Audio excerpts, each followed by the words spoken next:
Nice to meet you. Thanks. Nice to meet you too. Fantastic job. Thanks.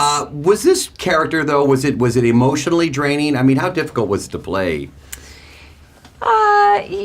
Yeah. I mean, it presented challenges, but that's kind of invigorating too. I mean, I find that really fulfilling, having something that I can really dive into and explore, and that challenges me. Because I felt sorry for her. I really do. I mean, we're talking about... Good. I do too. I know, but which is actually my next question. You know, despite everything, she still sticks with family.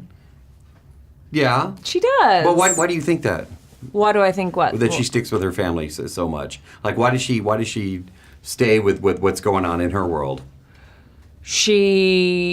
I mean, I think that's where she finds deepest fulfillment and purpose, and that's the most authentic experience that she's had is with her family. And I think that she just loves her daughter very deeply and her husband very deeply. Yeah. I think that's where I was going with that one. Let's talk about Ewan McGregor, who I just talked to a second ago, and I'm like on this high. I've never met him, and you worked with him. Tell me what that experience was like. He's lovely. He's very generous. He's kind and gracious, and everyone loved going to work every day because he's just a nice person to spend time with. And I think he was very confident, made very confident choices as a director. What is it like, though, to have a co-star and he's also directing? Any pressure in that? Like, this is my director, he's also my husband / co-star. It's kind of strangely not weird. It's really not disruptive. He's certainly very accessible. Always have your director kind of right there to ask him questions, which was kind of convenient.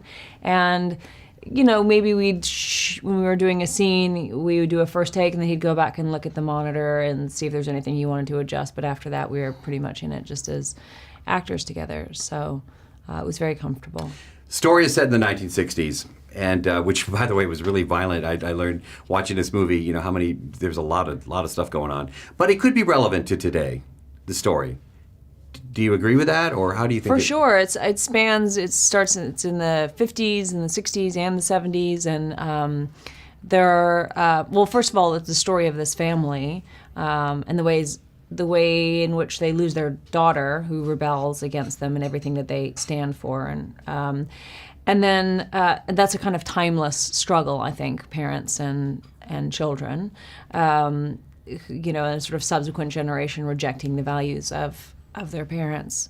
And then some of the imagery that we see, certainly the imagery of the New Jersey riots, feels very reminiscent of things that we're seeing on the news, unfortunately. And I think that questions that the movie raises about identity and bias and judgment certainly feel very relevant as well.